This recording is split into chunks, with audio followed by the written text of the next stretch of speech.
আমার কোনো বক্তৃতায় আপনারা হাতে তালি দেবেন না। আমরা এখন শোকের পরিবেশে আছি। খালেদা জিয়ার জন্য বিশেষ করে আজকে আমরা হাজির হয়েছি। আজকে আমাদের ভোট চাওয়া আইনগতভাবে নিষেধ করা আছে। 22 তারিখের পরে আমরা আনুষ্ঠানিক ভোট চাইব। আমি আপনাদের সামনে হাজির হয়েছি। আজকে যারা এই আয়োজন করেছেন, আয়োজনের সম্মানিত সভানেত্রী পলি আপা, আমাদের মাঝে উপস্থিত আছেন থানা মহিলা দলের সাধারণ সম্পাদক, আমাদের মাঝে উপস্থিত আছেন থানা বিএনপি নেতৃবৃন্দ, সবাইকে আসসালামু আলাইকুম। আপনারা কি জানেন শৈলকুপায় 3,25,000 ভোট, এই টোটাল ভোটের মধ্যে মহিলাদের সংখ্যা বেশি, মহিলা ভোটারের সংখ্যা বেশি। এটা জানেন আপনারা? আপনারাই নীতি নির্ধারণ করবেন। আমি দুই একটি কথা খালেদা জিয়া সম্পর্কে বলবো। খালেদা জিয়া আপনাদের নিয়ে কি স্বপ্ন দেখতেন, আপনাদের জন্য কি উন্নয়নের ভাবনা ছিল। খালেদা জিয়া 1946 সালে তৎকালীন ব্রিটিশ ভারতের জলপাইগুড়ি নামক একটা শহরে জন্মগ্রহণ করেছিলেন। তার বাবার অরিজিনাল বাড়ি হলো আমাদের নোয়াখালীর ফেনীতে। ওখানে বাবা চাকরি করতেন। তখন আমাদের এই সাবকন্টিনেন্ট একটা রাষ্ট্র ছিল। 1960 সালে মাত্র 15 বছর বয়সে খালেদা জিয়ার সাথে বিয়ে হয় জিয়াউর রহমানের। সে সুখের সংসারে তারেক রহমান এবং আরাফাত রহমান কোকো নামে 2 সন্তান জন্মগ্রহণ করেন। এই পরিস্থিতি যখন তারা সুখের সংসার করছেন স্বামী সন্তান নিয়ে খালেদা জিয়া, তখন 1971 সালে বাংলাদেশ পাকিস্তানি হানাদার বাহিনীর খপ্পরে পড়ে। তখন যারা রাজনৈতিক নেতৃত্ব ছিলেন তারা কি করবেন কি করবেন না বুঝে উঠতে পারছেন না। স্বাধীনতার দিকে যাবেন নাকি আপোষ করবেন, এরকম যখন দ্বিধাদ্বন্দ্বে ছিল, সেই দ্বিধাদ্বন্দ্বের মধ্যে জিয়াউর রহমান চট্টগ্রাম কালুরঘাট বেতার কেন্দ্র থেকে বাংলাদেশের স্বাধীনতার ঘোষণা দিয়েছিলেন। তারপর বাংলাদেশ স্বাধীন হলো। বেগম খালেদা জিয়াকে কিন্তু বন্দি করা হয়েছিল, গ্রেপ্তার করা হয়েছিল 71 সালে। স্বামী পাকিস্তান সেনাবাহিনীর বিরুদ্ধে সম্মুখ সমরে যুদ্ধ করছে, স্ত্রী সন্তান পাকিস্তান সেনাবাহিনীর হাতে বন্দি। একটা পরিবারের কতটা দেশপ্রেম থাকলে, দেশের মানুষের জন্য ভালোবাসা থাকলে এরকম সিদ্ধান্ত নিতে পারেন। জিয়াউর রহমান যদি মনে করতেন স্বামী সন্তানকে বাঁচাতে হবে, তাহলে যুদ্ধ ফেলে এসে আপোষ করতেন।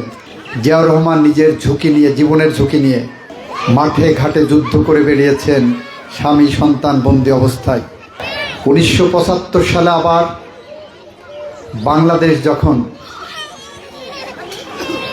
শেখ মুজিবুর রহমানের মৃত্যুর পর দিশেহারা হয়ে পড়ে, এদের শাসন করার লোক নাই, তখন আবার জিয়াউর রহমান বাংলাদেশের মানুষের জীবনে রাখাল রাজার মতো এসে আবির্ভূত হন। 1981 সালের 30শে মে জিয়াউর রহমানকে হত্যা করা হয়।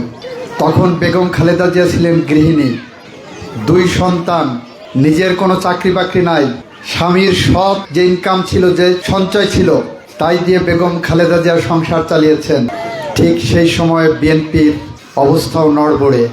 কি করবে কি করবে না বুঝতে পারছেন। একদিকে খালেদা জিয়া 2 সন্তান নিয়ে দিশেহারা, অন্যদিকে বিএনপির নেতাকর্মীরা দিশেহারা। তারা খালেদা জিয়ার দরজায় গেলেন, যে বললেন আপনি আমাদের দল বাঁচান, দেশ বাঁচান, মানুষ বাঁচান। খালেদা জিয়া স্বামী একদিকে সংসার সামলাচ্ছেন, আর একদিকে দলের হাল ধরে বাংলাদেশের মানুষের নেতৃত্ব দিয়েছেন, আপোষহীনভাবে নেতৃত্ব দিয়েছেন।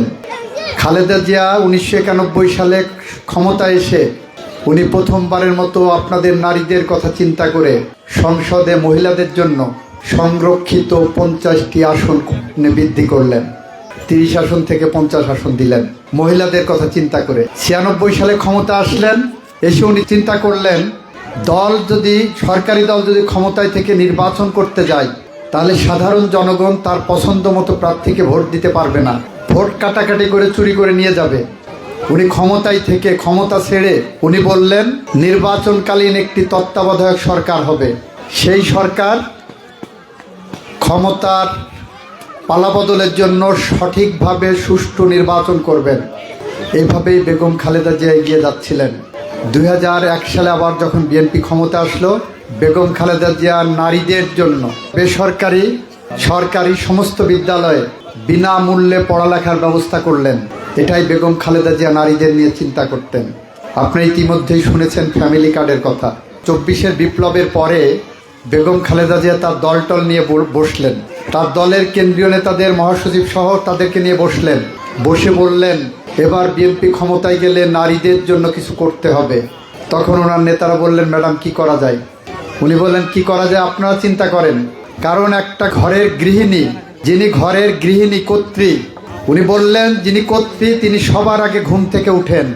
সবার আগে ঘুম থেকে উঠে ঘরদোর পরিষ্কার করেন, বাড়ি ঘর দেখেন, স্বামী সন্তানের জন্য রান্না করেন, তাদেরকে কাজে পাঠান, স্কুলে কলেজে পাঠান, তারপরে ধান ভানেন, ধান ঝাড়েন, দুপুরে রান্না করেন, রাতে রান্না করেন, খাবার দাবার দিয়ে স্বামী সন্তানকে ঘুম পাড়াতে পাঠিয়ে সবার শেষে ঘুমাতে যান।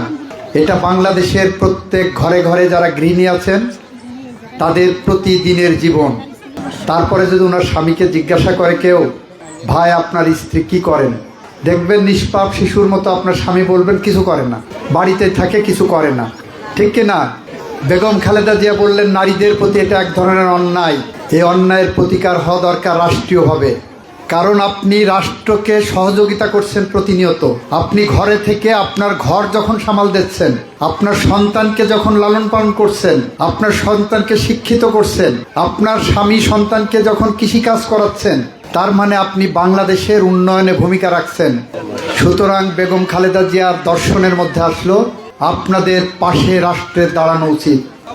যে কারণে বেগম খালেদা জিয়া তার দলের নেতাদের বললেন, এবার বিএনপি ক্ষমতা আসলে প্রতিটা গৃহিণীর জন্য, বাংলাদেশের প্রত্যেক অঞ্চলের গৃহিণীর জন্য এরকম একটি ফ্যামিলি কার্ড ইস্যু করতে হবে এবং এই ফ্যামিলি কার্ডের বিপরীতে প্রত্যেক গৃহিণী মাসে 2500 টাকা করে বেতন পাবেন।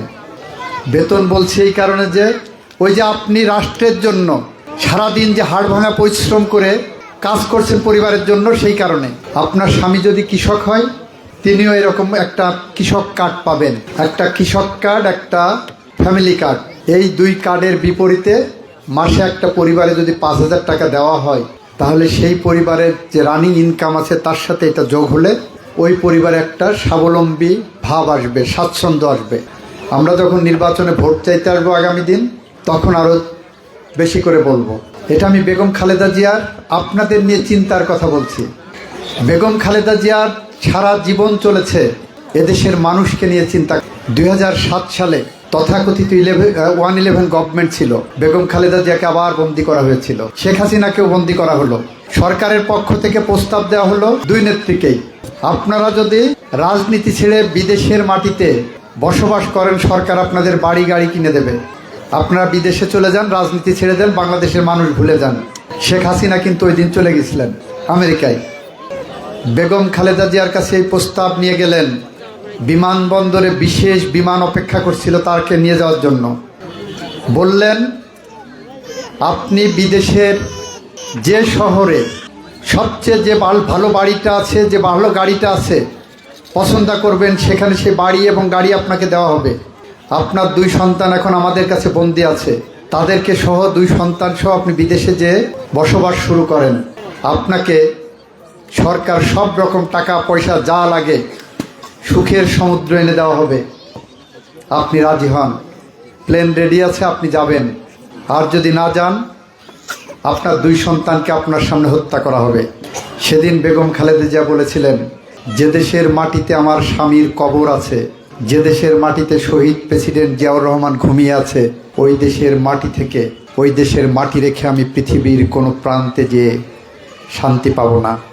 এই দেশের কোনো ঠিকানা বাদ দিয়ে পৃথিবীর অন্য কোনো ঠিকানায়, অন্য কোনো সুখের সমুদ্রে আমি যাব না। তাতে করে আমার সামনে যদি আমার 2 সন্তানকে হত্যাও করা হয়, তাহলে বাংলাদেশের টেকনাফ থেকে তেঁতুলিয়া, রূপসা থেকে পাথুরিয়া পর্যন্ত, প্রত্যন্ত অঞ্চল পর্যন্ত, কেন্দ্র থেকে প্রান্ত পর্যন্ত আমার লক্ষ কোটি সন্তান আছে। আমার সকল সন্তানকে অরক্ষিত রেখে আমি পৃথিবীর কোথাও যাব না।